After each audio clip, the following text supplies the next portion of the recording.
previous class? Any doubt you have from the previous class? No doubt? Chaliye, very good, wonderful. Wonderful.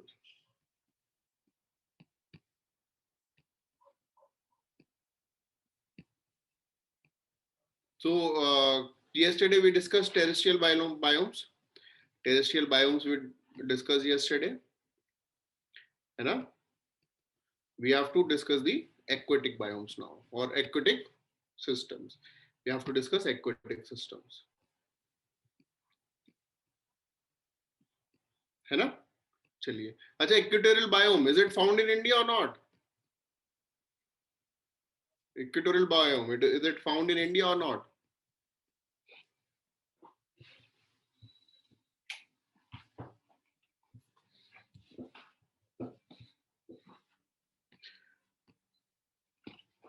Equatorial biome, is it found in India or not?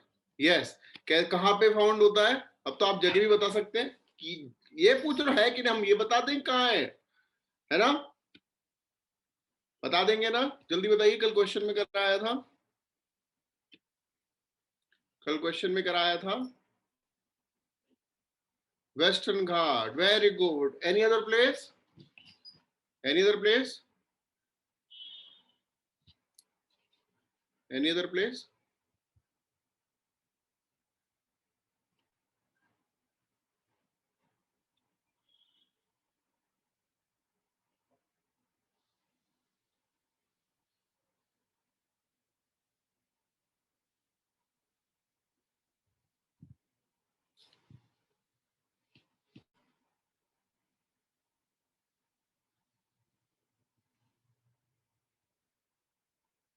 North east, very good. Andaman Nicobar भी तो था कल question में, था ना? Andaman and Nicobar, remember? कल question में भी कराया था. Very good. Now that means we have discussed the terrestrial portion.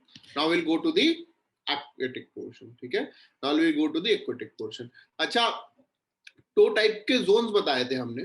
दो टाइप. अच्छा, on what factors our biome is dependent for being classified into different biomes? What are the factors on which biomes depend for their classification? कौन कौन से factors पे biome depend करता है? Doubt नहीं है, मतलब ये तो आप यूं बता दोगे.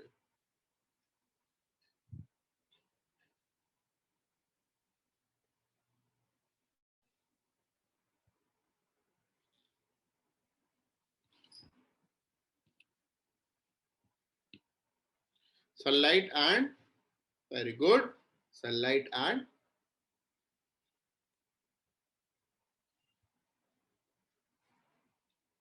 water, very good, sunlight and water. यही बताया था. अब तो पीडीएफ भी मिल गई थी कल. सनलाइट एंड वाटर, बताओ जल्दी बताओ. दोबारा मौका दे रहे हैं, जल्दी बताओ.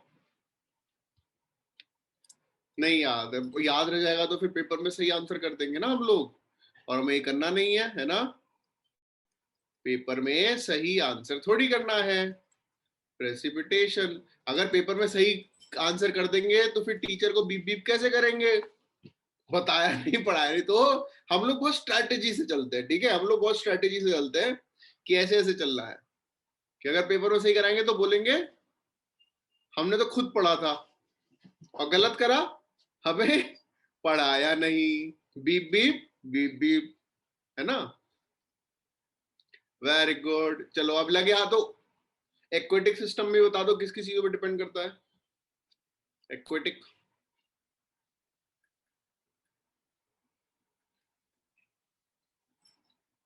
हाँ, एक्वेटिक किस किस चीजों पर डिपेंड करता है?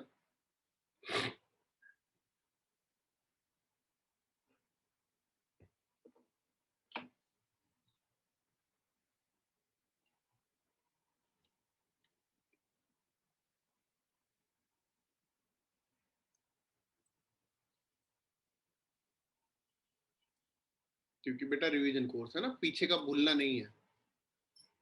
Age, depth. देखो, कुछ भी भूलो ना भूलो, दुनिया में सबसे जरूरी चीज, चाहे वो कहीं भी पूछे, किस भी एज में पूछे, क्या बताओगे? आप छोटे हो तो भी, बड़े हो तो भी, बूढ़े हो तो भी, तो बोलोगे जीवन जीने के लिए सबसे जरूरी चीज क्या है? आज आज की जनरेशन तो ना भूल पाएगी, पहले तो लगता था पैसा ये वो, अब तो जनरेशन अब समझ गई है ना, अब तो हर जनरेशन समझ गई है कि जीने के लिए सबसे ज्यादा जरूरी है ऑक्सीजन, है ना। तो वो तो हमेशा रहेगा। ऐसे ही किसी भी टाइप का बायोम हो, किसी भी टाइप का कुछ भी हो, उसके लिए सबसे जरूरी क्या है? एनर्जी आए कहीं से, है ना, है ना, है ना। कहीं से एनर्जी है। एनर्जी कहां से आती है? There is only one source of energy, sun. तो सनलाइट तो सबसे पहला फैक्टर होगा ही होगा, वो आप भूल गए, है ना। और टेम्परेचर ऑफ वाटर याद बताया था, ऐसे पानी में हाथ कोनी डाल के देखें गर्म है कि नहीं है ना, याद है। इसीलिए तो ऐसी ये सब चीजें बताते हैं कि पानी में जाने से पहले क्या देखोगे कि पानी में तैरने का मन कब करता है? जब धूप हो रही होती है ना। जनरली यही होता है, धूप हो रही हो के तब जाएगा, छही छप्पा छही करेंगे, है ना। दूसरा टेम्परेचर, धूप हो रही है पानी गर्म हो, तैरोगे ना। बारिश हो रही है पानी ठंडा, तैरोगे नहीं, टाइटैनिक थोड़ी बनानी है ना। तो इसीलिए you must remember 4 factors. First is sunlight, second is temperature, third is transparency, वो भी नहीं बताया हमने। ओहो, हम बता मतलब खुद से बेटा, खुद से फैक्टर्स नहीं बता जनरेट करने होते हैं, खुद से नहीं, अपने नहीं बनाने हैं। यहाँ पे जो है समझो, यहाँ पे क्रिएटिविटी के मार्क्स नहीं है कि हमने अपने खुद से बनाए हैं, ठीक है। जैसे आजकल हो रहा है ना, कोरोना की खुद की अलग अलग दवाइयां आ रही हैं, कोई कह रहे हैं कि हमने काऊ यूरिन पी के अपना कोरोना ठीक कर लिया, तो उसके एक्स्ट्रा मार्क्स नहीं है कहीं भी, यूपीएससी में नहीं है, अलग से मिल सकते हैं, ठीक है। समझ में आ गया, याद हो गए बायोम के दो, sunlight and precipitation. And aquatic के sunlight, transparency, temperature of water and fourth is depth, ठीक है, fourth is depth. Very good. Up in on these basis, the ecosystems are divided into 4 ways: lake ecosystem, wetland ecosystem, estuarine ecosystem, and coral reef ecosystem. Lake, wetland, estuary, and coral reef. Okay, इन 4 में divide किया गया। Lake में क्या है? Lake वो जो है natural body होती है, वो नेचुरल बॉडी होती है where the water is filled under a depression on the earth surface. बस कोई गड्ढा बन गया, उसमें पानी भर गया, वो लेक बन जाता है, ठीक है। कहीं भी किसी भी तरीके से, it can be of any region, it can be of any region. Lunar lake है, और जब मीटियोर गिरा था, गड्ढा हो गया, लूनार लेक बन गया, ठीक है। आर्टिफिशियल लेक्स भी होते हैं, ग्राउंड में आपने गड्ढा किया, आर्टिफिशियल लेक बना लिया, होते हैं ना, काफी सिटीज में आर्टिफिशियल लेक्स होते हैं। लेक क्या है? डिप्रेशन अर्थ सरफेस, और उसमें पानी फिल हो जाता है, ठीक है। अब लेक्स की जो डेफिनेशन है या डिटरमाइन आप करते हैं लेक का इकोसिस्टम, डिपेंड करते हैं उसमें न्यूट्रिएंट्स कितने हैं, ठीक है। अच्छा, क्वेश्चन ये आता है, more nutrients are good for the lake ecosystem, true और false? More nutrients are good for lake ecosystem.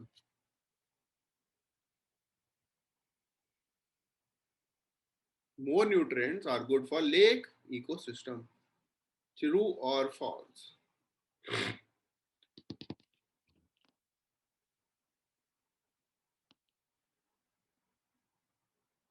Lake ecosystem or more nutrients is good for lake ecosystem.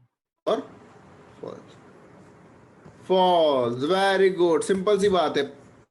The best way to have a purity of water is कि उसमें कुछ मिला हुआ ना हो, है ना। वो तो कैंट वाले बेचते हैं हमारे पानी में मिनरल होने चाहिए, ये नहीं होने चाहिए, वो होने चाहिए, लेकिन the best water is the water that is pure, जिसमें सिर्फ पानी हो और कुछ ना हो। लेकिन आजकल तो इम्यूनिटी बूस्टर वाटर भी आ रहा है, हमारे पानी में है कोरोना वायरस से लड़ने की शक्ति, है ना, सुनते हैं। लेकिन the best water will be that water which is having जितना न्यूट्रिएंट होना चाहिए बस उतना हो, अननेसेसरी ना तो ज्यादा हो और ना ही कम हो, ठीक है, अननेसेसरी ना तो ज्यादा हो ना ही कम हो। अब जो न्यूट्रिएंट कंटेंट है that can be of 3 types. पहला ओलिगोट्रॉपिक, दूसरा यूट्रॉपिक, तीसरा मीसोट्रॉपिक। ओलिगोट्रॉपिक मतलब कम nutrients, is it good? No, कम तो अच्छा। ट्रॉपिक इज इट ज्यादा? वो भी अच्छा नहीं है। मीसोट्रॉपिक मतलब बीच का, लेक नॉर्मल रहता रहेगा। ओलिगोट्रॉपिक है तो जो उसके अंदर स्पीशीज है वो सर्वाइव नहीं कर पाएंगे, कम न्यूट्रिएंट्स होंगे तो, है ना। ज्यादा होंगे तो ज्यादा रिप्रोडक्शन होगा, रिप्रोडक्शन ज्यादा होगा, रिप्रोडक्शन ज्यादा होने से रेस्पिरेशन ज्यादा होगा, ऑक्सीजन यूटिलाइजेशन ज्यादा होगी, और ज्यादा ऑक्सीजन की डिमांड और सप्लाई कम हो तो यू ऑल नो क्या हो सकता है। अगर ऑक्सीजन की डिमांड ज्यादा और सप्लाई कम हो, you all know what can happen. Is it clear? तो eutrophication is also not good. Mesotrophic means the content is between the oligotropic and eutropic। यहां तक समझ में आया? Very good. अब लेक 3 तरीके से डिफाइन किया जाता है, लिटोरल जोन, लिम्नेटिक जोन और प्रोफंडल जोन। याद है कल इमेज दिखाई थी?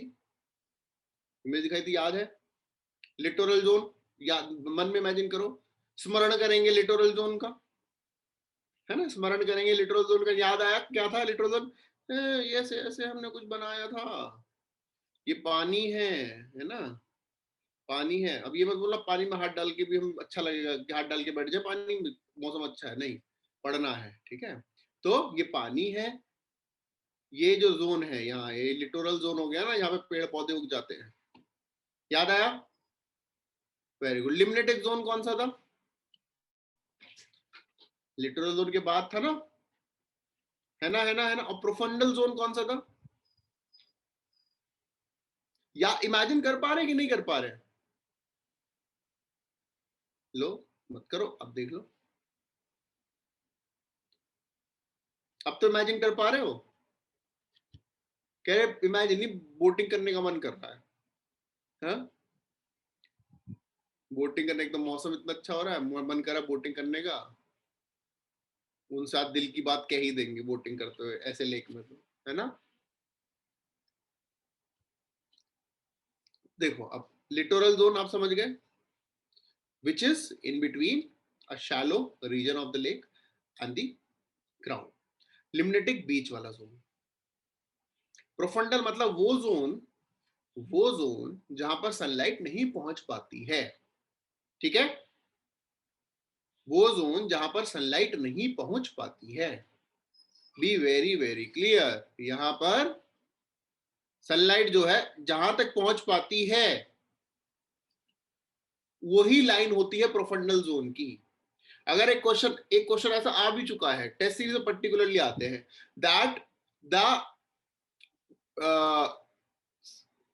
penetration of sunlight in the profundal zone is less. True or false? The penetration of sunlight in the profundal zone is less. That's नहीं, जीरो होती है, यहाँ पहुंच ही नहीं पाती सनलाइट, ठीक है, समझ में आ रहा है? Very good. अब क्वेश्चन आ सकता है, not every lake ecosystem has a profundal zone. True और false? Not every lake ecosystem has a profundal zone. True or false?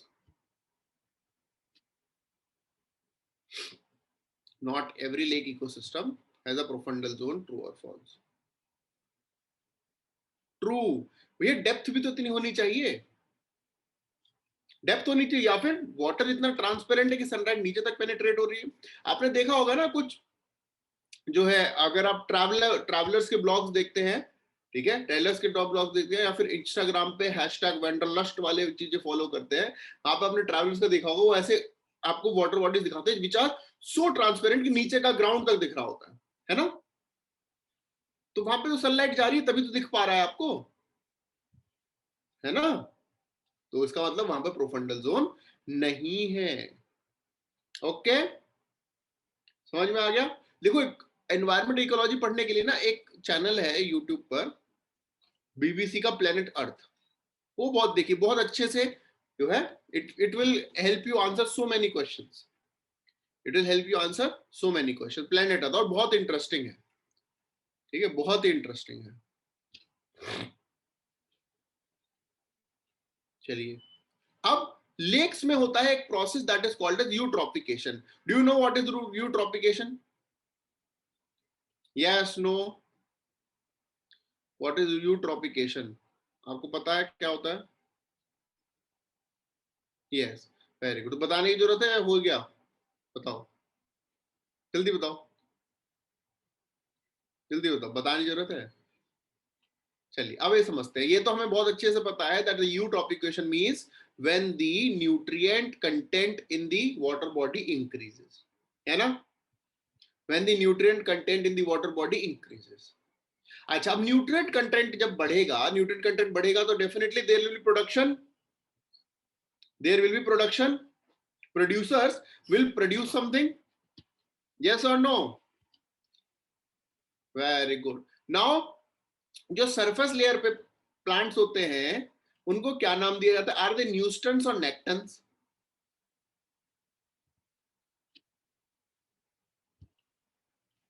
Are they neustons और नेक्टन्स?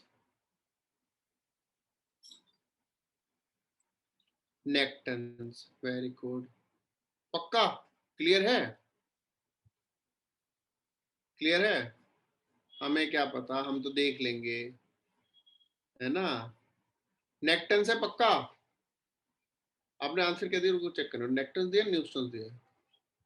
नेक्टन्स दिया. हाँ, नेक्टन्स दिखते हैं. नेक्टन्स है कि नहीं? ओहो, ओ माय गॉड.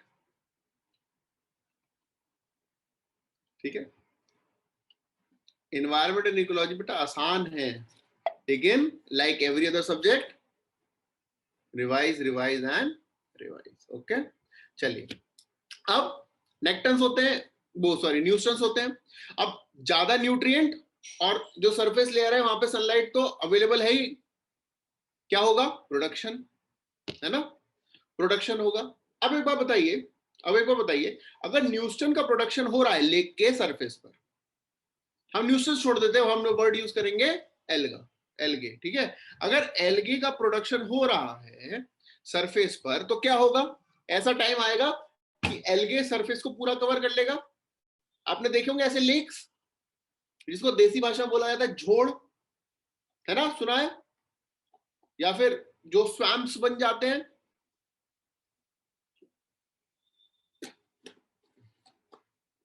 देखे हैं, है ना? तो क्या है, एल्गे ने कवर एक लेयर बना दी है सरफेस पे. चलिए, अब अगर सरफेस पे लेयर बन गई तो क्या सनलाइट नीचे जा पाएगी?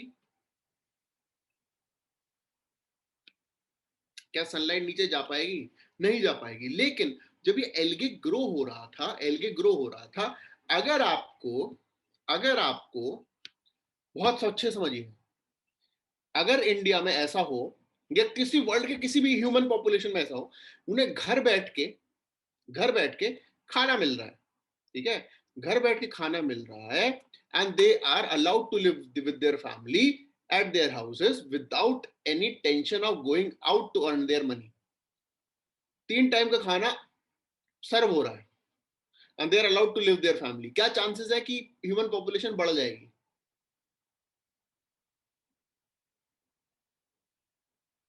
हाँ, क्या चांसेस है ह्यूमन पॉपुलेशन बढ़ जाएगी? बढ़ेगी, है कि नहीं? आप खुद ही सोचिए ना, आपको घर बैठे खाना मिल रहा है and family is allowed to stay at home. ठीक है, अब ये मतलब सर हमारी फैमिली, हम और अपना मोबाइल ही हम अपने आप को काउंट करते हैं, हम घर से अलग तैयारी करने के लिए रह रहे हैं, तो अगर हम अपने फोन के साथ रहें कैसे पॉपुलेशन बढ़ेगी? ठीक है, फैमिली में मतलब when a couple is their population बढ़ेगी, सिंपल सी चीज है. Very good. लेकिन लॉन्ग टर्म में क्या, खाना कब, जब कोई काम ही नहीं कर रहा, खाना कब तक प्रोवाइड करोगे? 1 साल कर, 2 साल कर दिया, सप्लाई धीरे धीरे आनी खत्म हो जाएगी, है ना? Very good. उससे क्या होगा? अगर हम लेक में देखें, लेयर बन गई, सनलाइट कम हो गई, खाना बनना बंद हो जाएगा, फूड अवेलेबिलिटी रिड्यूस हो जाएगी, लेकिन पॉपुलेशन बढ़ गई थी अंदर, पॉपुलेशन बढ़ गई थी. अब 2 चीजें क्या होंगी? जो पानी के अंदर डिजॉल्व ऑक्सीजन होती है वो ज्यादा यूज होगी, the dissolve oxygen will be used more, the food available is less, the dissolved oxygen reduces more. ठीक है, यानी कि बायोलॉजिकल ऑक्सीजन डिमांड, बहुत डीप कंसेप्ट आपको बता रहे हैं, समझ में आ पा रहा है कि नहीं आ पा रहा है? बायोलॉजिकल ऑक्सीजन डिमांड बढ़ जाएगी, है ना, and food availability will be less. उससे क्या होगा? उससे क्या होगा?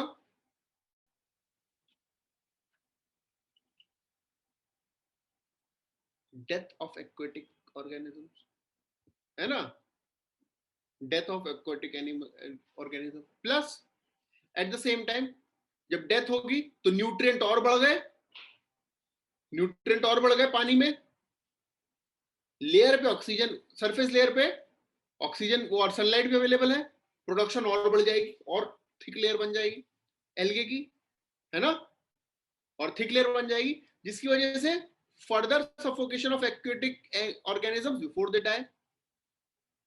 ठीक है, अब कौन सी कंडीशंस क्रिएट हो गई? दो कंडीशन होती है in the presence of oxygen, जो आपका डिग्रेडेशन होता है वो किसको बोलते हैं? एरोबिक।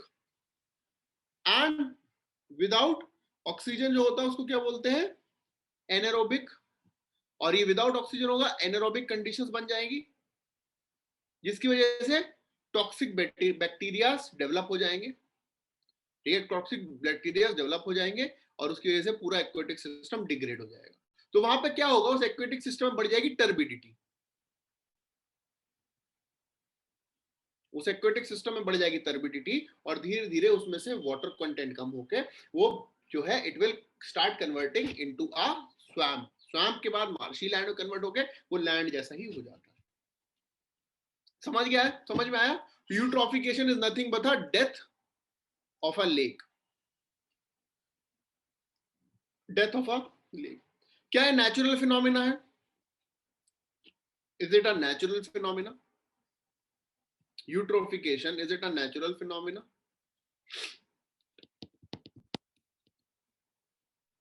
Yes, no, no, नहीं बेटा, death is a natural phenomena, ये तो आप समझते हैं, death is a natural phenomena, तो eutrophication is also a natural phenomena. लेकिन न्यूट्रिएंट अगर ह्यूमन ज्यादा बढ़ाएंगे तो इट विल बी इंक्रीज। जैसे कि आप अगर आप समझे, death is a natural phenomena, लेकिन आप अगर बॉडी से छेड़छाड़ करेंगे ज्यादा तो the chances of survival will reduce, the life expectancy will reduce, है ना, लाइफ एक्सपेक्टेंसी विल रिड्यूस। तो ऐसे ही यूट्रॉफिकेशन, एक होता है नेचुरल यूट्रॉफिकेशन, अगर वो आर्टिफिशियल होता है या फिर ह्यूमन मेड होता है तो उसको बोलते हैं कल्चरल यूट्रॉफिकेशन, कल्चरल यूट्रॉफिकेशन या फिर आर्टिफिशियल यूट्रॉफिकेशन, कल्चरल यूट्रॉफिकेशन या फिर आर्टिफिशियल यूट्रॉफिकेशन। ओके, समझ में आ गया है? यस, नो, हाँ,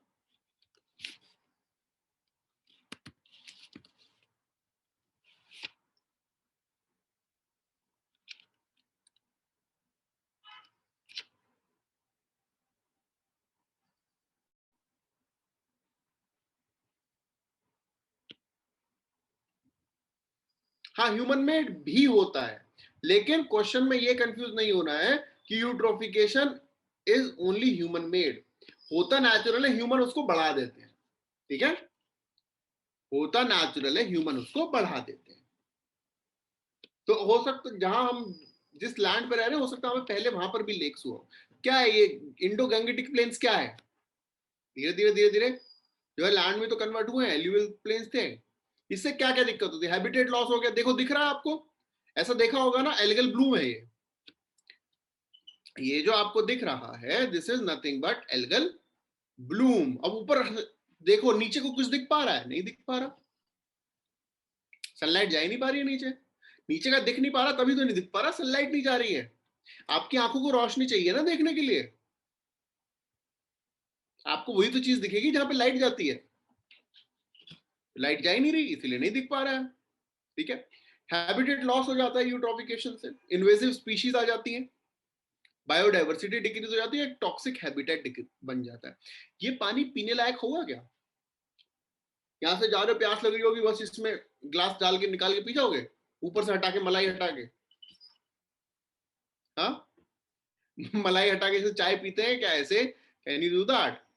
नहीं। क्यों? क्या पता इसमें क्या क्या हो, है ना? इंडिया में तो पानी में आजकल रेडियो एक्टिव मटीरियल भी मिल रहे हैं, यूरेनियम भी मिल जा रहा है ना, आर्सेनिक भी मिल जा रहा है, तो उसमें पता नहीं क्या क्या हो सकता है। That would be very risky. समझ में आया? समझ में आया कि नहीं आया? अब देखिए प्रोसेस जो आपको हमने पूरा समझाया है उसको इमेज के थ्रू देखिए। एल्गल ब्लूम होगा, एल्गल ब्लूम होगा, न्यूट्रिएंट साइक्लिंग इधर चली जाएगी तो न्यूट्रल साइकिल खराब हो गई, न्यूट्रिएंट साइकिल खराब हो गई, एडिशनल न्यूट्रिएंट नीचे आते रहेंगे, ठीक है, नीचे आते रहेंगे तो जमा होते रहेंगे, तो वाटर जो है डेंस होता रहेगा, डिजॉल्व ऑक्सीजन कम हो जाएगी, इसकी वजह से डेथ ऑफ बायोडाइवर्सिटी। ओके, मुझे चले आगे। Very good. अब वेटलैंड इकोसिस्टम क्या होता है? Wetland, what is a wetland? सबसे पहला तो सवाल यही आता है, what is a wetland? What is a wetland?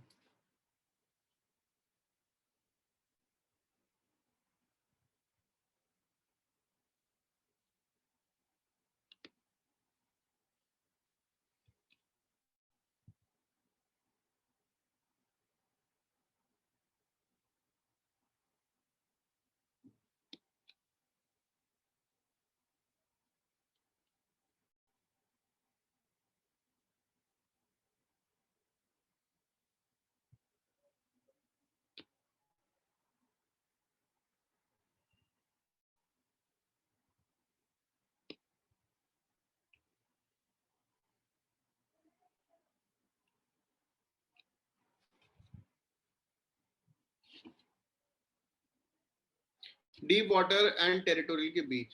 अच्छा ठीक है बेटा, डेप्थ व्हाट वेटलैंड वो होता है जहां पे, देखिए समझिए, जहां पे उसकी डेप्थ जो है, जहां पे उसकी डेप्थ है मोर देन 3 मीटर नहीं होती, with the depth is not more than 3 metre, ठीक है। वेटलैंड लेक भी एक तरीके के वेटलैंड में आ सकता है, पॉन्ड भी एक तरीके के वेटलैंड में आ सकता है, तो shallow lakes they can come up as a part of wetland, मतलब the land which is wet, land which is wet. जैसे कि आपने पैडी फील्ड्स देखे हैं, पैडी फील्ड जहां पे राइस ग्रो होता है, वो क्या वेटलैंड ही तो है, जमीन पे पानी है, उसमें पैडी लगाते हैं, ट्रांसप्लांटेशन जिसको बोलते हैं, है ना, वो होता है, तो वेटलैंड ही है। इसका क्या होता है कि भाई फ्लडिंग होती है, हाइड्रोफाइट प्लांट्स होते हैं, यानी कि वो प्लांट जो पानी में, ज्यादा पानी में ग्रो कर सकते हैं, लोकल क्लाइमेट अफेक्ट करता है, फ्लड मिटिगेशन करता है। क्यों? क्योंकि वेटलैंड जो है ग्राउंड वाटर का जो सीपेज है बहुत इजीली क्रिएट कर देता है, जहां पे कंक्रीट होता है पानी नीचे नहीं जा सकता, वेटलैंड में पानी ग्राउंड में जाने के सीपेज का जो है बहुत अच्छे से सिस्टम क्रिएट किया जाता है, डाइवर्सिटी होती है, और माइग्रेटरी बर्ड्स, आप ज्यादातर माइग्रेटरी बर्ड्स वेटलैंड्स में देखेंगे, ठीक है, ज्यादातर वेटलैंड्स में देखेंगे माइग्रेटरी बर्ड्स, चाहे वो हरीके में देखें, चिल्का लेक में देखें, you will find so many migratory birds. Estuary क्या होता है? एस्चुरी वेटलैंड की कन्वेंशन वगैरह बताएंगे आपको, रामसर वगैरह बताएंगे, मत सोचना कि वेटलैंड तो पेपर में आता है, बताया नहीं, वो रामसर मॉन्ट्री वो अलग से बताएंगे, ठीक है, अभी तो हम सिर्फ बेसिक्स चल रहे हैं।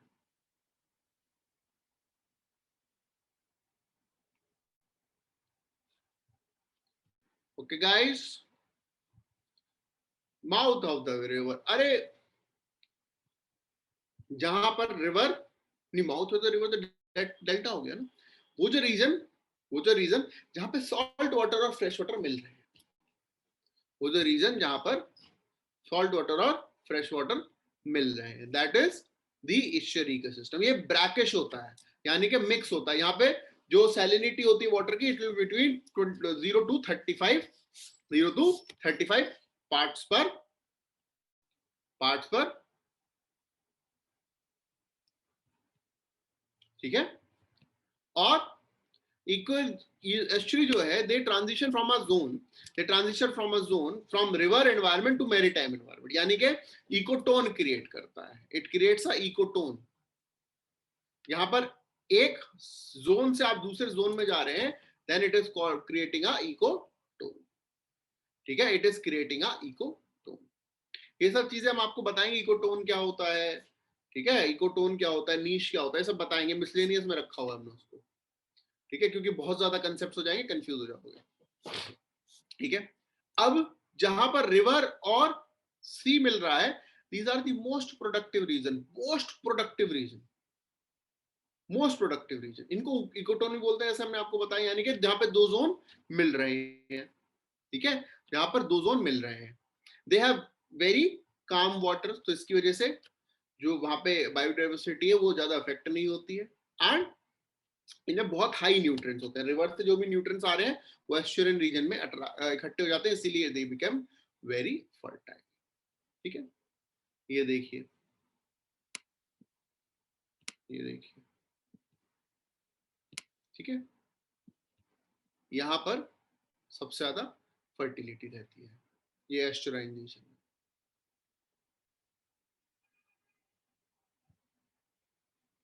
कोरल रीफ क्या होता है, कोरल रीफ के बारे में पता है?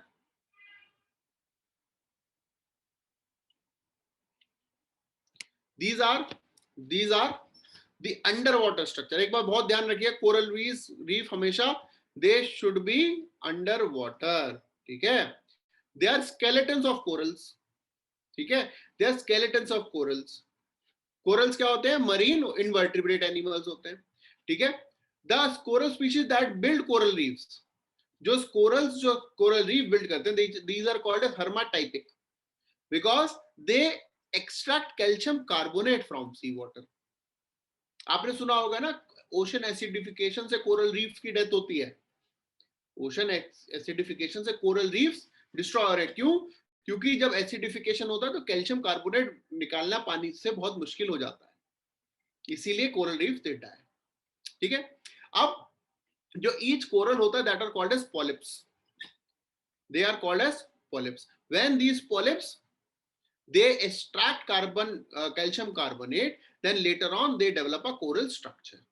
ठीक है, अब ये जो कोरल्स होते हैं they are in a symbiotic relationship. हमने आपको बताया था ना म्यूचुअलिज्म होता है, याद है? म्यूचुअलिज्म बताया था। उस म्यूचुअलिज्म में क्या है कि जो कोरल है they are in a mutual relationship with the algae. The corals they are in a mutual relationship with algae. कौन से एल्गे के साथ? जूजेंथिले। जूजेंथिले, ये जूजेंथिले क्या प्रोवाइड करते हैं? कोरल को प्रोवाइड करते हैं फूड। और ये इनको बेनिफिट क्या मिलता है? They are living on those corals, तो उनको मिलता है घर और ये मिलते हैं, देते हैं खाना। ठीक है, तो they are in a symbiotic relationship. Now when they are in a mutual relationship they try to safeguard themselves। ये दोनों को एक दूसरे को नुकसान नहीं देते हैं, क्योंकि अगर एक दूसरे को नुकसान हुआ तो दे बोथ विल डाई। अब जो एल्गे है वो फूड देता है एंड ऑल्सो प्रोवाइड्स ऑक्सीजन, जिसकी वजह से जो इकोसिस्टम है उस रीजन का, उस इकोसिस्टम को बहुत अच्छे से ये बायोडाइवर्सिटी प्रोवाइड करते हैं। क्योंकि ऑक्सीजन होगा तो डिजॉल्व ऑक्सीजन बढ़ जाएगा, यानी कि बायोडाइवर्सिटी को जो ऑक्सीजन चाहिए वो मिल रही है। ठीक है, तो अगर आपसे कोई पूछे with the death of coral क्या बायोडाइवर्सिटी इफेक्ट होगी, तो आप क्या बोलेंगे? यस और no? With the death of coral क्या बायोडाइवर्सिटी इफेक्ट होगी? यस और नो? यस और no? with the destruction of coral reefs क्या biodiversity will be affected? Yes or no? Definitely. Why? Because if the algae is not provided shelter, it will not develop its food, and while it is developing its food, that is called as photosynthesis, there will not be any production of oxygen, and if the production of oxygen is not there, it will affect the biodiversity of the region। okay very good. अब coral reef क्या होते हैं? Coral reef जो है form फ्रो करते हैं। एक होता है फ्रिंजिंग रीफ जो फ्रिंजेस पे बना होता है बिल्कुल कोस्ट पर, एक होता है barrier reef which acts as a barrier between the two regions, एक होता है अटॉल। अटॉल होता है गोल गोल, जो यहाँ पे ऐसे बना दिया, जो गोल तरीके से कोरल रीफ क्रिएट करती है, that is called as atoll. ठीक है। नाउ इंडिया में कोरल रीफ कहाँ कहाँ है, आपको हम इतना डिटेल में नहीं बता रहे, इतना डिटेल में नहीं पूछता यूपीएससी, जो पूछेगा वो हम आपको समझा रहे हैं। इंडिया में कोरल रीफ्स कहाँ कहाँ है ये याद करिएगा। क्या गुजरात में है। क्या महाराष्ट्र में है। क्या गोवा में है। क्या लक्षद्वीप में है। क्या गल्फ ऑफ मन्नार या फिर जो रीजन है तमिलनाडु का वहां पर है। क्या अंडमान आइलैंड्स में है, हाँ है। हाँ, क्या निकोबार आइलैंड्स में है। ठीक है। These are the areas where you find coral reefs in India. Gujarat, Maharashtra, Lakshadweep, Gulf of Mannar and Andaman and Nicobar. ठीक है, Andaman and Nicobar, these are the areas where you find coral reefs in India. Okay, क्योंकि हम कैसे मान ले, ऐसा कोई क्वेश्चन आता है क्या, मानोगे थोड़ी, हम मानेंगे नहीं, हम बिना देखे मानते नहीं है ना, है ना, है ना।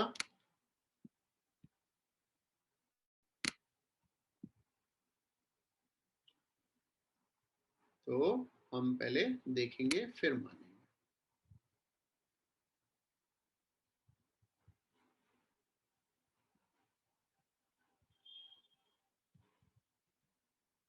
ये देखिए 9th क्वेश्चन का आंसर दीजिए। 9th क्वेश्चन का आंसर दीजिए।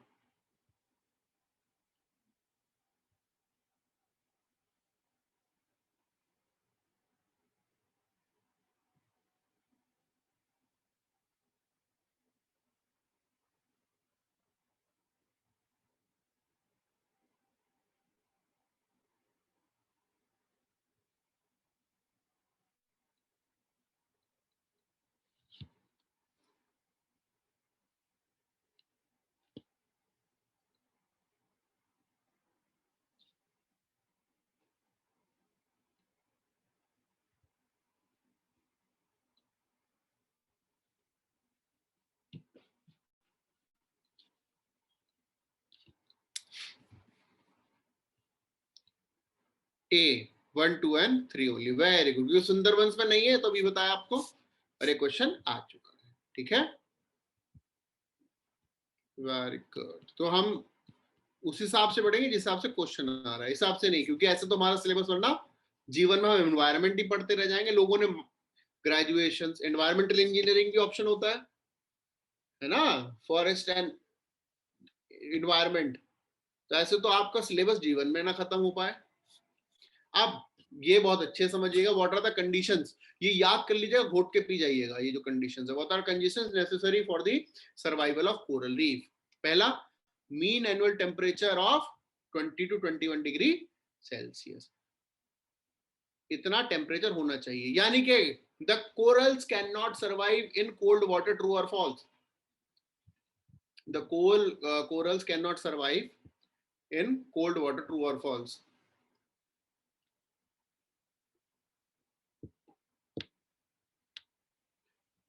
The corals cannot survive in cold water, true or false? नहीं बेटा, यही तो स्कैच है। कोल्ड वाटर कोरल्स भी होते हैं, ये एनवायरनमेंट है, नेचर कुछ भी कर सकता है। नेचर कुछ भी कर सकता है, कोल्ड वाटर कोरल्स भी होते हैं। कहते ओहो, हम सिर्फ नोट्स पढ़ते तो हमारा तो नुकसान हो जाता, नोट्स में तो मीन एंड टेम्परेचर होता, फिर टीचर को बोलते हमें तो नोट्स में गलत लिखवाया, बीप बीप बीप बीप। ठीक है, तो कंडीशंस नेसेसरी है, कंडीशंस नेसेसरी है ना। अरे बहुत सिंपल है, अगर आप जैसे आप क्लास में, अगर आपको पेरेंट बनना है तो नेसेसरी कंडीशन क्या है? अगर आपको पेरेंट बनना है तो नेसेसरी कंडीशन क्या है? दैट यू आर मैरिड, है ना। It is considered as a necessary condition that you are married. लेकिन जरूरी नहीं है ना, पिक्चर भी तो बनी थी बहुत साल पहले, कुंवारा बाप, है ना। तो एक्सेप्शंस आर ऑलवेज देयर। तो आप क्या समझे, कोल्ड वाटर कोरल्स होते हैं? बिल्कुल होते हैं। ठीक है, वेरी गुड। लेकिन मीन एंड एनुअल टेम्परेचर कितना होता है? 20 to 21 डिग्री सेल्सियस। डेप्थ कितनी होती है? 200 to 250 फेथम्स। ठीक है, 200 to 250 फेथम्स। फेथम्स कितना हुआ?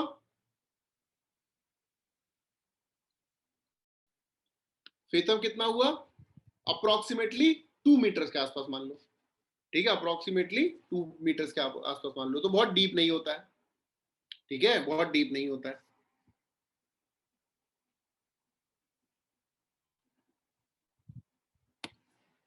ओके, वाटर जो है क्लियर होना चाहिए, सेडिमेंट फ्री वाटर होना चाहिए, ठीक है, सेडिमेंट फ्री वाटर होना चाहिए। फ्रेश और very saline water is harmful, यानी कि सैलिनिटी जो है ना तो ज्यादा हो ना ही कम हो, सैलिनिटी ना तो ज्यादा हो ना ही कम हो। ओशन करंट और वेव्स जो है फेवरेबल होते हैं क्योंकि वो खाना लेके आते हैं, ठीक है। Extensive submarine platform not more then 50 फैथम्स, फैथम्स यानी कि 50 इंटू 1.88, इसका इतना होना चाहिए, ठीक है, 50 इंटू 1.88 मीटर्स, इतना होना चाहिए। ओके ओके, समझ में आ गई कंडीशंस? वेरी गुड, आ गई कि नहीं आ गई, जल्दी बताओ, क्या ऐसे नहीं?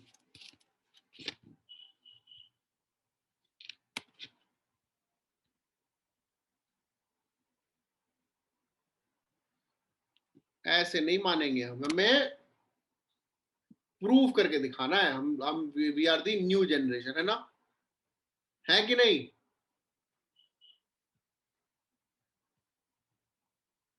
वेरी गुड, तो लो देखो क्वेश्चन 2, दिख रहा है पूरा क्वेश्चन दिख रहा है? हाँ पूरा क्वेश्चन दिख रहा है, बताइए आंसर।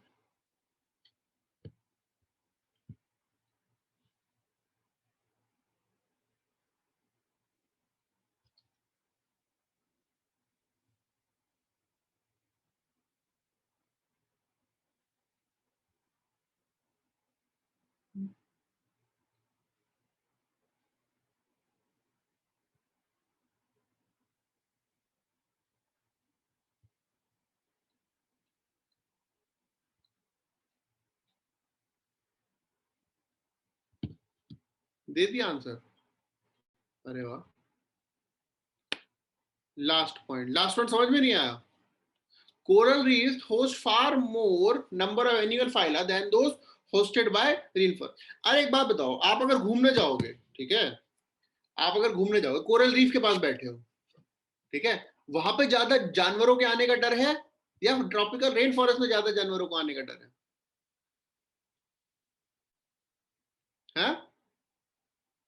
जल्दी बताओ।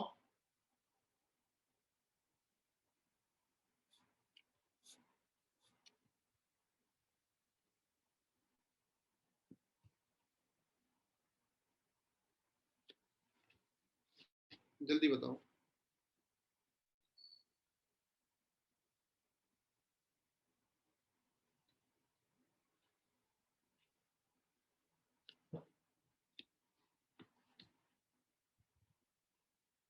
रेन फॉरेस्ट में, ठीक है,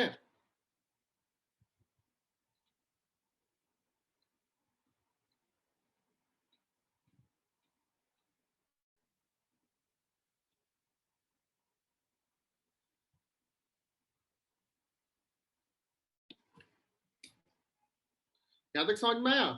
वेरी गुड। अब अगर इक्वेटोरियल रेन फॉरेस्ट में आएगा तो यूं क्यों कहते हैं कि समुंदर बहुत बड़ा है? आपको क्या पता कौन कौन आ जाए समुंदर में से? होस्ट है ना, इक्वेटोरियल रेन फॉरेस्ट पे जरूरी नहीं है सारे डिपेंड होने की, कोरल रीफ पे they are producing the oxygen, dissolve oxygen they are providing. हमने बताया ना बायोडाइवर्सिटी इफेक्ट हो जाती है, पूरी बायोडाइवर्सिटी इफेक्ट हो जाती है। क्लाइमेट चेंज में कभी सुना एक पेड़ कट रहे हैं तो बायोडाइवर्सिटी खत्म हो जाएगी? डिफोरेस्ट्रेशन बहुत ज्यादा होता है तो बायोडाइवर्सिटी इफेक्ट होती है, लेकिन कोरल रीफ के डिस्ट्रक्शन से पूरी बायोडाइवर्सिटी इफेक्ट हो सकती है। All the answers are correct, ये तो सही है। Most of the coral reefs are in tropical water, इसमें तो कोई डाउट नहीं है, क्योंकि 20 टू 21 डिग्री सेल्सियस टेम्परेचर चाहिए, है ना। More than 1/3 of the world's coral reef are located in territory Australia, Indonesia and Philippines, ये भी सही है, ये भी सही है, because the great barrier reef तो वही यही है ना। और ये host far more number of animal phyla. हम ये क्यों भूल जाते हैं कि ओशन में ऐसी बहुत चीजें जो हमने अंदर आज तक ना देखी, सोची ना समझी होंगी, है ना। कितनी वैरायटीज की फिश होंगी, नंबर है ना, बायोमास की बात थोड़ी हो रही है, समझो, बायोमास की बात नहीं हो रही है, नंबर की बात हो रही है। इसमें चिंदी छोटी छोटी फिशेस भी तो आ जाएंगी। अरे एक बात बताओ, नॉन वेज जो होते हैं, नॉन वेजिटेरियन जो होते हैं, उनको ज्यादा वैरायटी कहाँ मिलती है, सी फूड में या कॉन्टिनेंटल फूड में? बताओ, खुद ही बताओ, कॉन्टिनेंटल फूड में ज्यादा वैरायटी मिलती है कि सी फूड में ज्यादा वैरायटी मिलती है? कॉन्टिनेंटल में तो कितनी होगी, चिकन या और सी चीजें, सी फूड में तो बिग एनिमल, हम समझ गए ना, नंबर, बायोमास नहीं। ओके, सी फूड में वैरायटी क्यों, क्योंकि नंबर बहुत ज्यादा होता है, इट्स वेरी क्लियर। हम लोगों से पूछो कि कितनी वैरायटी, तो हमें समझ भी नहीं आता, हम तो सी फूड वहां पे जाते हैं तो भी बोलते पनीर दे दो, कॉन्टिनेंट में भी जाते तो भी बोलते पनीर दे दो, तो हमें तो नहीं पता, है ना। समझ में आ रहा है, यस नो, वेरी गुड। कह रहे इतना इतना ज्यादा तो हमने सोचा ही नहीं था, अब समझे अगर कल ये पढ़ा देते तो कितना मजा आता, सब ऊपर से निकल जाता। ठीक है, चलिए।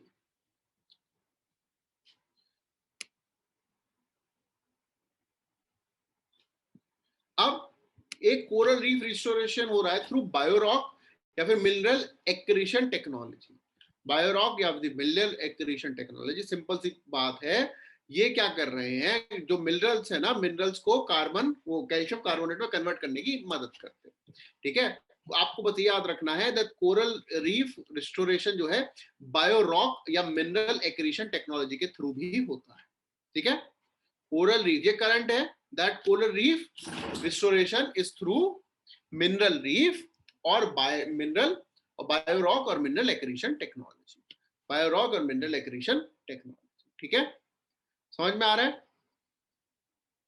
यस नो, ये सब ध्यान रखना, ये हमें समझना था इक्वेटिक सिस्टम में। कोई डाउट है इक्वेटिक सिस्टम में, any doubt you have in the aquatic system तो बताइए। हाँ, if you have any doubt in aquatic system तो please tell me।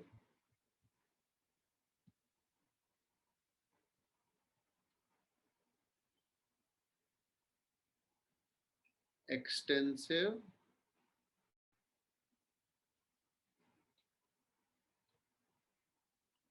Submarine platform, submarine को रोके रखने के लिए प्लेटफॉर्म क्रिएट बना हुआ है, सबमरीन को रोके रखने के लिए, तभी तो काम करेगी अपना। आप इतना डिटेल में आएगा नहीं, आप बस ये ध्यान रखिए, क्वेश्चन पूछा जाएगा मिनरल एक्रीशन टेक्नोलॉजी किस लिए है या बायोरॉक किस लिए यूज होता है, आपसे क्वेश्चन यही पूछा जाए, क्योंकि सिलेबस में ही remember general not subject specific knowledge, ऊपर ऊपर से पता होना चाहिए उसे। ओके, मार्केटिंग फिर से कर देते थोड़ी सी, पॉलिटिकल साइंस का ऑप्शन शुरू हो रहा है। ठीक है, कोई करना चाहे 1 जून से it is beginning and this is the cost. Very good, अब बताओ बायोडाइवर्सिटी शुरू कर दे, बायोडाइवर्सिटी शुरू कर दे। ठीक है, क्या होती है बायोडाइवर्सिटी, क्या होती है बायोडाइवर्सिटी?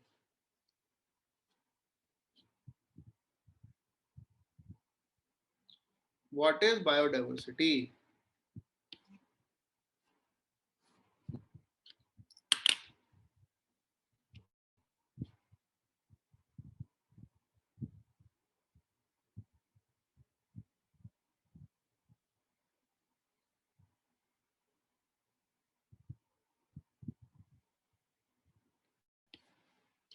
अरे जितने भी चीजें एग्जिस्ट करती हैं, जितने भी एग्जिस्ट करती हैं उसके अंदर कितनी वैरायटी है, B it plant species, B it plant species, बहुत अच्छे समझिएगा कि biodiversity not only mean the animal biodiversity.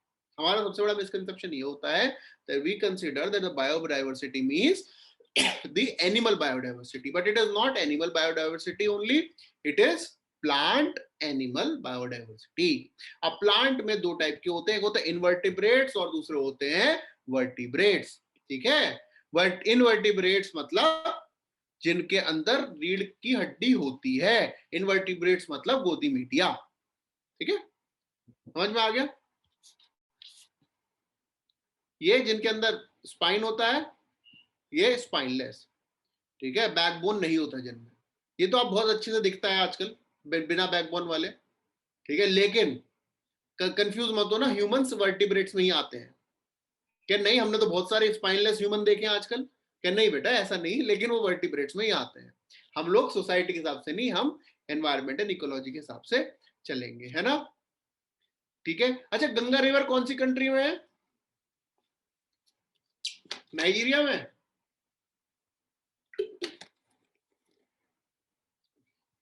Ganga river India में कि नाइजीरिया में? जल्दी बताओ।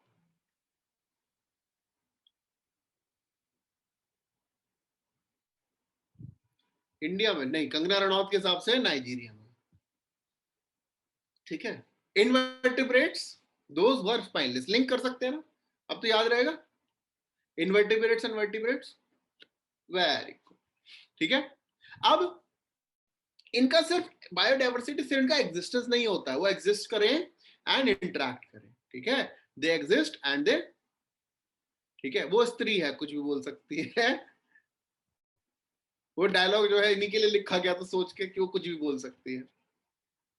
तो जो है micro organisms when they interact with in the ecosystem, with in the ecosystem, that is biodiversity. Okay, अब बायोडाइवर्सिटी तीन तरह की हो सकती है। बहुत सारी स्पीशीज एग्जिस्ट कर सकती है ना? बहुत सारी स्पीशीज एग्जिस्ट कर सकती हैं। बहुत सारी जेनेटिक बायोवर्सिटी होती है, यानी कि एक ही स्पीशी में बहुत सारे जीन्स डिफर कर सकते हैं। स्पीशीज बहुत तरीके की हो सकती है, एक ही स्पीशीज में बहुत सारे जीन्स डिफर कर सकते हैं, और हर इकोसिस्टम में एक ही स्पीशी अलग अलग जीन्स के हिसाब से भी हो सकती है। तो इकोसिस्टम पे भी डाइवर्सिटी हो सकती है ना, है कि नहीं? ह्यूमंस, एनिमल्स, प्लांट्स हो सकते हैं, काफी टाइप के ह्यूमंस में भी डिफरेंट जीन्स हो सकते हैं, रेशियल फीचर डिफरेंट हो सकते हैं। सेम जीन्स वाले ह्यूमन बीइंग्स डिफरेंट इकोसिस्टम में रहेंगे, they will have different type of diversity. ये तो आप मान रहे हैं? तो these are the three levels on which we understand the biodiversity. अब species diversity क्या होती है? That it refers to the species present in a community, species present in a community। ठीक है, अब अल्फा डाइवर्सिटी क्या होती है? अल्फा डाइवर्सिटी होती है where it is in a particular area or ecosystem. Species diversity of an ecosystem is called as alpha biodiversity। बिल्कुल tension मत लो, आज तक इससे क्वेश्चन नहीं आया है, तो अभी भी नहीं है। टेस्ट सीरीज में भर भर के आते हैं, हमें टेस्ट सीरीज नहीं क्लियर करनी, हमें यूपीएससी क्लियर करना। ठीक है, टेंशन फ्री रहना, क्वेश्चन नहीं आ सकता अल्फा बीटा गामा बायोडाइवर्सिटी कौन सी बायोडाइवर्सिटी का पार्ट है? तो it is part of species diversity. Okay, it is part of species diversity. तो अल्फा डाइवर्सिटी मतलब with in an ecosystem, beta diversity मतलब दो इकोसिस्टम से कंपेयर करना है स्पीशी को, गामा डाइवर्सिटी मतलब ओवरऑल डाइवर्सिटी जितने भी वर्ल्ड में एग्जिस्ट करती है, दैट इज गामा डाइवर्सिटी। अगर आप देखें मतलब सबको अगर काउंट करेंगे स्पीशी की डाइवर्सिटी को, that will be gamma biodiversity. If we are comparing all the biodiversity of the species, that will be gamma biodiversity. Okay, if we are comparing within one ecosystem, alpha, अब दो ecosystem को जब compare करेंगे तो beta biodiversity. ठीक है, समझ में आया? नहीं भी आया कोई बात नहीं, बस अल्फा बीटा गामा याद रखना स्पीशीज डाइवर्सिटी का पार्ट है। ओके, स्पीशीज बायोडाइवर्सिटी का part. Very good.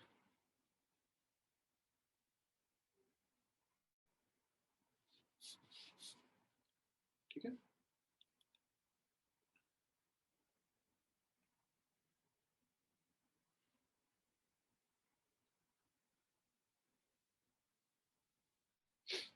Now species richness क्या होती है? स्पीशीज रिचनेस क्या होती है? अरे एज द नेम सजेस्ट, जितनी ज्यादा स्पीशीज एक एरिया में होते हैं, ठीक है, that is called species richness. Species richness. अब ये जो है स्पीशीज रिचनेस है कि यहाँ पे ये वाले 70 टाइप के हैं, ये 12% है, 12% 6%, ये स्पीशीज रिचनेस हो गई। और ये क्या हो गई? स्पीशीज इवननेस की सारे 25-25%, that is called species evenness. Okay okay, yes no? Genetic diversity हमने आपको बताया that they have a different type level of genes, different level of genes, ठीक है, डिफरेंट लेवल पे होता है, स्पीशी में डिफरेंट जीन्स, कम्युनिटी में डिफरेंट जीन्स एंड बायोस में डिफरेंट जीन्स। इतना डिटेल में ना जाके बस ये समझे that they have different type of genes, that is called as genetic biodiversity. अच्छा, for the biodiversity to survive it should have more genetic diversity और लेस जेनेटिक डाइवर्सिटी, ये बताइए, ये क्वेश्चन आएगा।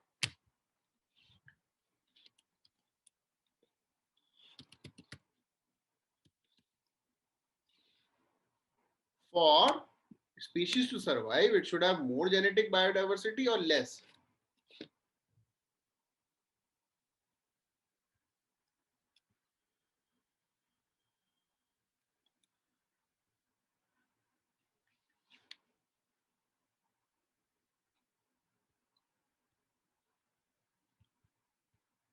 More, बस सिंपल, जितने ज्यादा जीन्स होंगे। अब देखिए ना, कोविड है, कोविड ज्यादा सर्वाइव क्यों कर रहा है? क्योंकि म्यूटेट कर रहा है ना।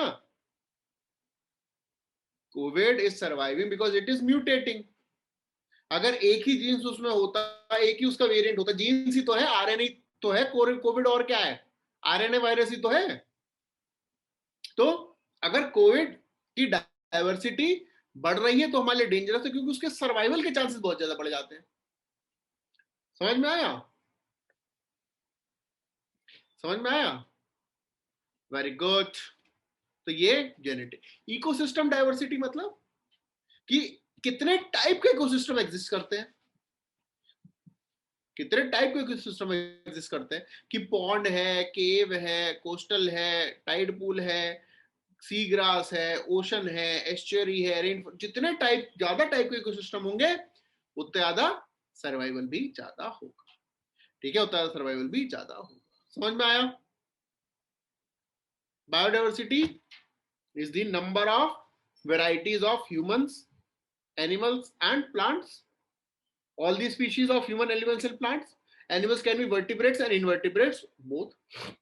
There can be three types of diversity: species diversity, genetic diversity and ecosystem diversity. Okay, समझ में आया? Yes, no?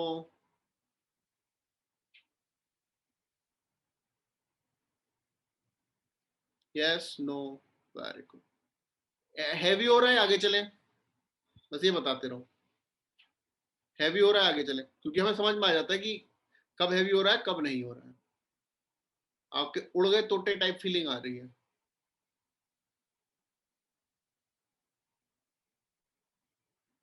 आगे चलो, वेरी गुड। अब there are certain concepts related to biodiversity, ठीक है, कंसेप्ट रिलेटेड टू बायोडाइवर्सिटी। कुछ होते हैं एंडेमिक स्पीशीज, एंडेमिक स्पीशीज, जैसे कि फॉर एग्जांपल अगर हम आपसे पूछें कि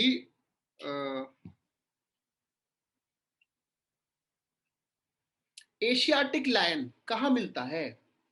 तो आप बोलेंगे एशिया में तो मिलेगा, जब तो नाम एशियाटिक लायन है ना, है ना? तो वो क्या है? एंडेमिक स्पीशी है, जो वही मिलती है, कहीं और नहीं मिलेगी, कहीं और मिल ही नहीं सकती। क्या होगा? ऐसे तो इंडिया में बहुत सारे लोग हैं जो इंडिया में मिलते, कहीं और मिल ही नहीं सकते, है ना? वो इंडिया में मिल सकते, कहीं और मिल ही नहीं सकते। अभी जैसे गूगल ने जो सुंदर पिचाई है, उन्होंने क्या किया, इंडिया में कुछ सपोर्ट किया था, फाइनेंशियल सपोर्ट दिया था ड्यूरिंग द कोविड टाइम्स। तो उस ट्वीट के नीचे एक इंडियन क्या कमेंट किया है कि मेरा जीमेल का पासवर्ड खो गया है, उसको भी एक बार ढूंढवा दो जरा। ठीक है, तो ये एंडेमिक स्पीशीज है, इंडिया में मिल सकते हैं, कहीं और मिल ही नहीं सकते, तो वो होती है एंडेमिक स्पीशीज। ठीक है, जैसे कि लायन टेल्ड मकाक और नीलगिरी लंगूर, लॉयन टेल्ड मकाओ और नीलगिरी लंगूर, ये सिर्फ वेस्टर्न घाट्स में मिलते हैं। है इससे हमें क्या करें जान के? हम, आप बोलोगे ना हम इसको जान के क्या करें, बोलोगे कि नहीं बोलोगे? जल्दी बताओ।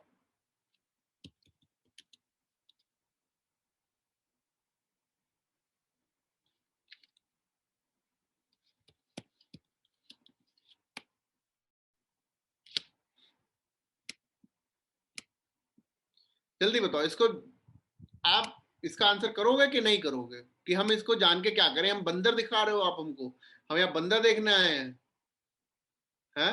इतने हसीन मौसम में हम बंदर देखेंगे? सही बात है कि नहीं है? Very good. तो आओ यूपीएससी का सवाल देखें मित्रों। Very good. देखो थर्ड क्वेश्चन, कंगना भी इंडिया में ही मिल सकती है। हाँ वही मैं बोला, ऐसे इंडिया में ऐसे बहुत सारे लोग हैं जो सिर्फ इंडिया मिल सकते हैं।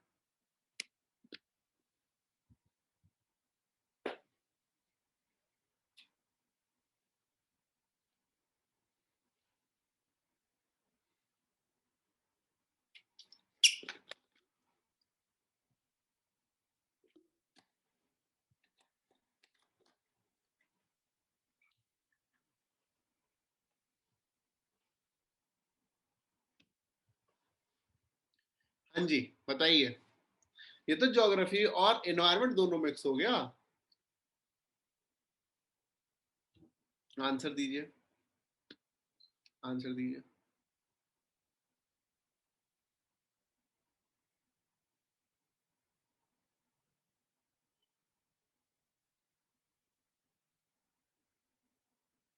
कहेंगे यहां तक तो चलो लॉयल टेल मकाओ वेस्टर्न घाट में, ये तुमने याद कर लिया था, लेकिन वेस्टर्न घाट कहाँ है ये तो बताया ही नहीं, है ना? वेस्टर्न घाट कहाँ है ये तो बताया ही नहीं। तो बेटा वेस्टर्न घाट तमिलनाडु, केरला और कर्नाटक में स्प्रेड है। थोड़ा सा एरिया गुजरात में भी है, गोवा में भी, महाराष्ट्र में भी। क्या हो गया? ऐसा थोड़ी क्वेश्चन आता है ना? तो यूपीएससी ने पता है क्या क्वेश्चन पूछा था? वेस्टर्न घाट्स कितने स्टेट्स में है? वेस्टर्न घाट्स से तो यूपीएससी को अलग सा प्यार है। ठीक है, वेस्टर्न घाट को अलग सा प्यार है। यूपीएससी ने ये तक क्वेश्चन पूछा हुआ है वेस्टर्न घाट कितने स्टेट्स में स्प्रेड है? तो कितने स्टेट्स में स्प्रेड है बताओ? वेस्टर्न घाट्स कितने स्टेट्स में स्प्रेड है बताओ आप?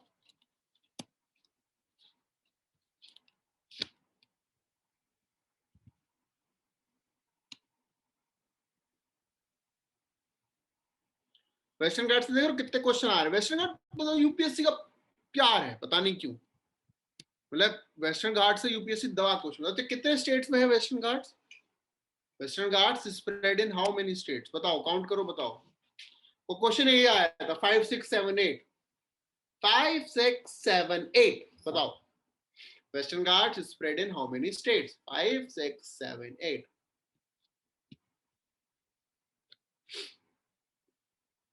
चलो काउंट करेंगे, ठीक है? मैं सीसैट, क्योंकि सीसैट ही पढ़ानी है ना, तो ऐसे काउंट कर लेंगे।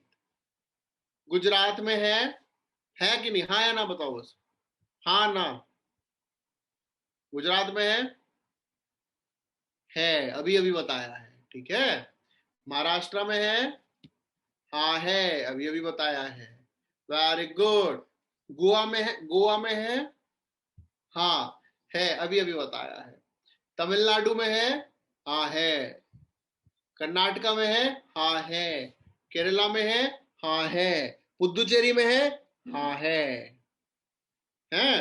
अब इसका आंसर बताओ, 6 होगा कि 7 होगा? आंसर 6 होगा कि 7 होगा? Gujarat, Maharashtra, Goa, Tamil Nadu, Karnataka, Kerala, Puducherry. Answer will be 6 और 7। क्या ये चीटिंग पे चीटिंग मत करो, है? आंसर विल बी 6 और 7, ये बताओ बस, छोड़ो बाकी सब। 6, वेरी गुड, क्योंकि स्टेट्स पूछा है। मतलब और कितनी डीप नॉलेज लोग हैं, मतलब यूपीएससी ने इस क्वेश्चन में ना मतलब निचोड़ लिया था। ठीक है, इस क्वेश्चन में निचोड़ लिया था कि भाई क्या ना कर दें, क्या ना कर दें, मतलब कितना और कितना ज्ञान ले लें, है ना। तो नीलगिरी लंगूर याद कर लो, Nilgiri langur is endemic to Western Ghats, ठीक है। Nilgiri langur is endemic to Western Ghats. क्या आप इस क्वेश्चन को आप कर सकते हैं? Yes no? एंडेमिक समझ गए? क्योंकि कुछ स्टूडेंट्स को क्या रहता है कि ये तो पता है लेकिन एंडेमिक का मतलब नहीं पता। मतलब जो सिर्फ वहीं मिले, उसके अलावा कहीं और मिले ही नहीं, जैसे रेड पांडा, ठीक है, जैसे penguins are endemic to Antarctica. अब बोलोगे नहीं, हमने मुंबई में भी मंगवाए थे थोड़े 4-5 साल पहले, है ना, है ना, है ना। लेकिन एंडेमिक का मतलब नेचुरली एग्जिस्ट करे, ऐसे तो आप कहीं भी किसी को भी पहुंचा सकते हैं। ओके, ओके, समझ में आया? Very good. Keystone species, keystone species. अच्छा, ह्यूमंस, ह्यूमंस को हम इतना ज्यादा, मतलब इतना ज्यादा सीरियसली क्यों लेता है पूरा वर्ल्ड? ह्यूमंस को, टाइगर्स को, प्रोजेक्ट टाइगर सुना है? हाँ, प्रोजेक्ट टाइगर सुना है? वेल सुना है? देखो जापानीज जो है सारी मछलियां मार के खाते हैं, उसमें वो वेल भी खा लेते हैं, तो उसमें वर्ल्ड को दिक्कत क्या है? वेल खा ली तो क्या दिक्कत है? अच्छा है, एक वेल काफी घरों का पेट भर सकती है ना। दिक्कत क्या है वेल के? फिर प्रोजेक्ट एलिफेंट क्यों है? क्यों कुछ एनिमल्स को या कुछ स्पीशीज को हम लोग सेव करते हैं? क्योंकि क्योंकि कुछ स्पीशीज होती है keystone species. Keystone species means अगर आप उस स्पीशी का नंबर कम होता है या ज्यादा होता है या फिर वो एक्सटिंक्ट होती है, तो पूरे इकोसिस्टम को भी खत्म कर सकती है। They can totally completely and that ecosystem. For example, अगर आप देखें शार्क कम हो गई, शार्क कम हो गई तो क्या होगा? ये जो काउ नोज रेज हैं, ये क्या करेंगी? बढ़ जाएंगी, इतनी बढ़ जाएंगी कि ये सारे जो है एंथ्रो आर्थ्रोपॉड्स को खा जाएंगी। जब आर्थ्रोपॉड्स को खा जाएंगी सारी, इनको कोई खाने वाला नहीं, तो क्या करें? यही सर्वाइव करेंगे, ना ऊपर ना नीचे, यही बढ़ेंगे और एक टाइम बाद ये भी खत्म हो जाएंगे, है ना। तो पूरा इकोसिस्टम विल डाई। जैसे हमने यूट्रोफिकेशन भी तो ऐसा ही देखा था कुछ कुछ, वो भी तो ऐसा ही हो रहा है कि एक टाइम के बाद सब खत्म हो गया। इसीलिए वो स्पीशी, जो स्पीशी जिनके एक्सटिंक्शन से बाकी इकोसिस्टम भी खत्म हो सकता है और other species can also end, these are called as keystone species. Honey bee भी कीस्टोन स्पीशी में आ सकती है, हनी बी भी कीस्टोन स्पीशी में आ सकती है, आ सकती है, लेकिन उससे खत्म नहीं हो सकता है। क्वेश्चन आया था ना, खत्म हो जाएगा, कंप्लीटली डिस्ट्रॉय हो जाएगा वर्ल्ड, ऐसा नहीं है। क्यों? हनी बी नहीं होगी तो ऐसा तो है नहीं कि बिना शहद के हम लोग सर्वाइव कर रहे हैं। पतंजलि चीनी मिला के पिला तो देगा हमें शहद, क्या दिक्कत है ना। समझ में आया? Very good. तो कीस्टोन स्पीशीज क्लियर हो गया, कोई डाउट तो नहीं है? Very good. फिर होती है फ्लैगशिप स्पीशीज, वो स्पीशीज जो एक सिंबल की तरह एक्ट करती है और जिनका प्रोटेक्शन जो है एक तरीके से सिंबॉलिक होता है। अगर आप टाइगर को प्रोटेक्ट करें तो that means you will definitely protect the habitat of the tiger also, ठीक है। अगर आप टाइगर को प्रोटेक्ट करें that will protect the habitat of the tiger, तो जिसकी वजह से उसका not only species but the habitat is also conserve. वो होती है फ्लैगशिप स्पीशीज। अम्ब्रेला स्पीशीज होती है कि जिसमें आप एक को कंजर्व कर रहे हो, उनके साथ साथ और बाकियों को भी कंजर्व कर रहे हो उस इकोसिस्टम में, ठीक है।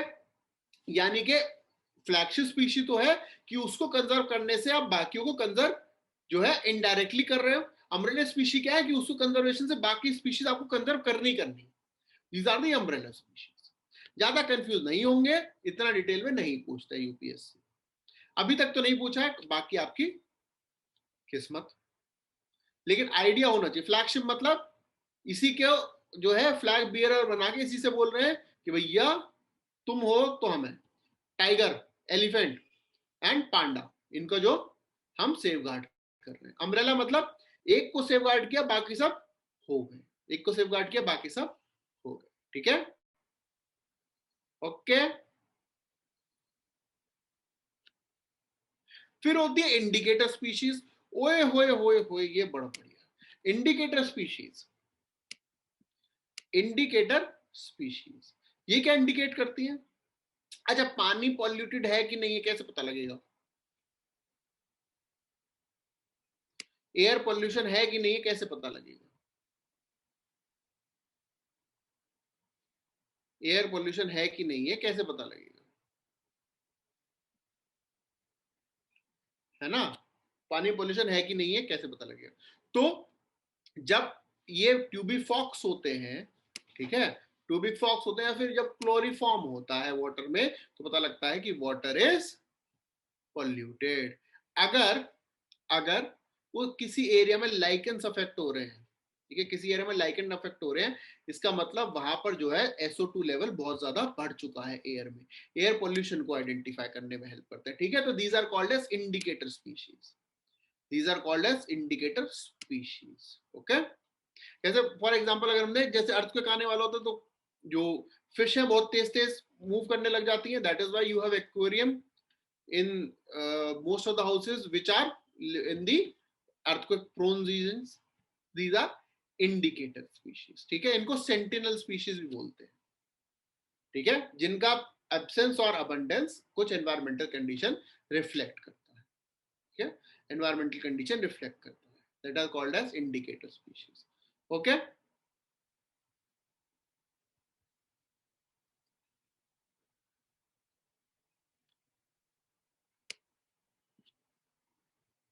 मॉसेस क्या आइडेंटिफाई करते हैं? नाइट्रोजन ऑक्साइड पॉल्यूशन, ध्यान रखिएगा। ठीक है, lichens, lichens sulphur dioxide and mosses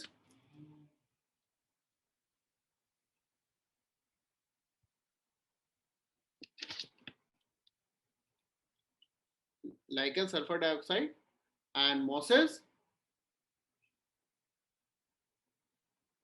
nitrogen dioxide. ठीक है, ये आइडेंटिफाई इंडिकेटर स्पीशीज होते हैं एयर पोल्यूशन के। ठीक है, एयर पोल्यूशन के इंडिकेटर स्पीशीज होते हैं। लाइगन्स क्या होता है? It is a combination of what? Algae and fungi. ठीक है, lichens is the combination of algae and fungi. Foundation species क्या होते हैं? Which are the primary producer in the region. Foundation species are which are the primary producer. ठीक है, primary producer यानी कि जो एक अबेंडेंस होती है जो इन्फ्लुएंस करते हैं। जैसे कोरल इन कोरल रीफ्स, केल्प इन केल्प फॉरेस्ट। एक केल्प फॉरेस्ट है, पानी के नीचे जो फॉरेस्ट होती है बिकॉज ऑफ केल्प्स। ठीक है, because of kelps is called as kelp forest. Current affairs में बहुत आया था 3-4 साल पहले। ठीक है, अगर यूपीएससी ने क्वेश्चन तो नहीं पूछा लेकिन केल्प फॉरेस्ट के बारे में आपको पता होना चाहिए that they are the foundation species. Okay, समझ में आया?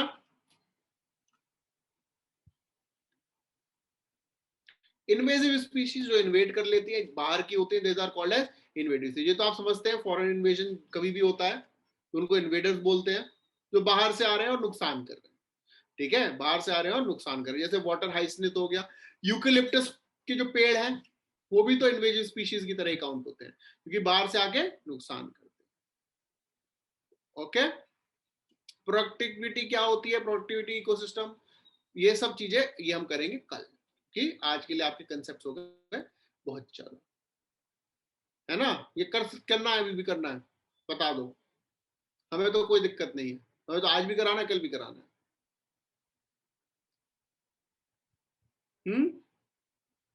आप बताओ। कल, हाँ, थोड़ा कंसेप्चुअल है, देखिए कंसेप्चुअल है, कंसेप्ट थोड़े से अच्छे से बन जाए।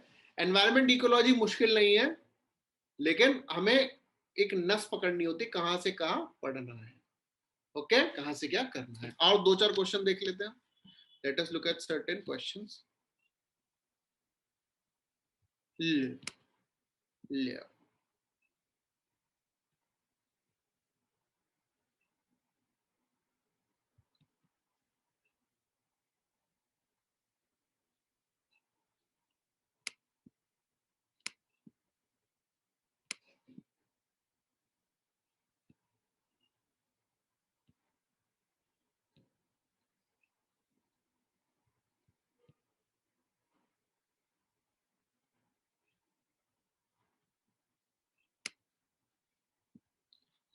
मस्त क्वेश्चन है, ट्राई करिए, कर पाएंगे क्या?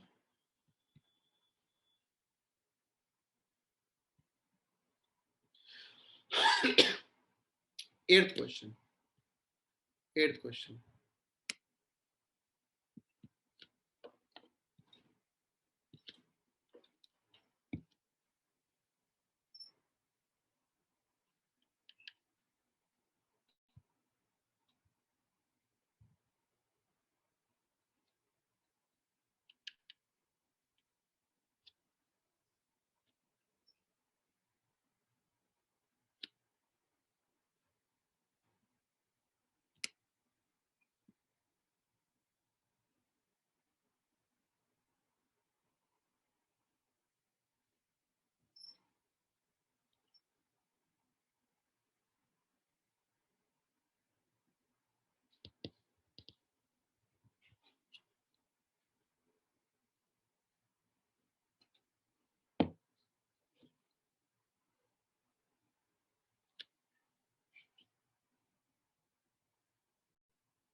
D, very good.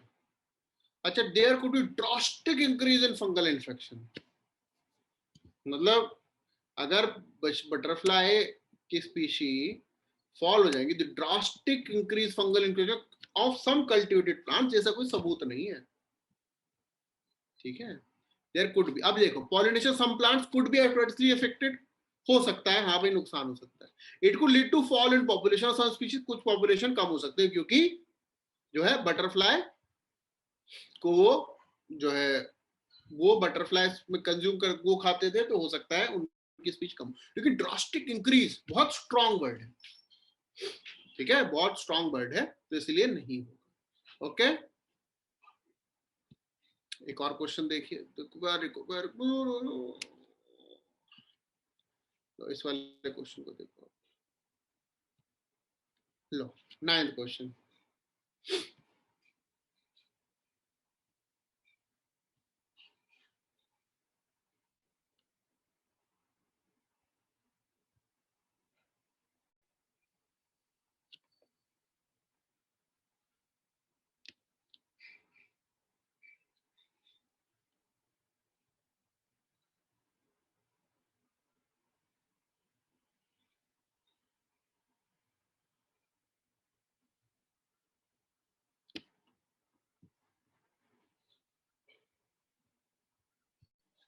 C, very good. Biological standard demand is a standard criteria for measuring oxygen level in blood. नहीं, वो तो हीमोग्लोबिन होता है।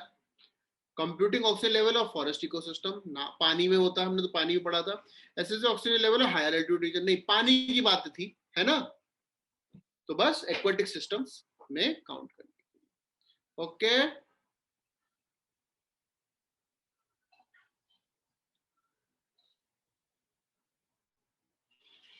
चलो, तो दिख गया इसमें ऑप्शन, छुपा के दिखाएंगे दोबारा, है ना। चलो, और कोई डाउट हो आपको तो बताओ, और कोई डाउट हो तो बताओ।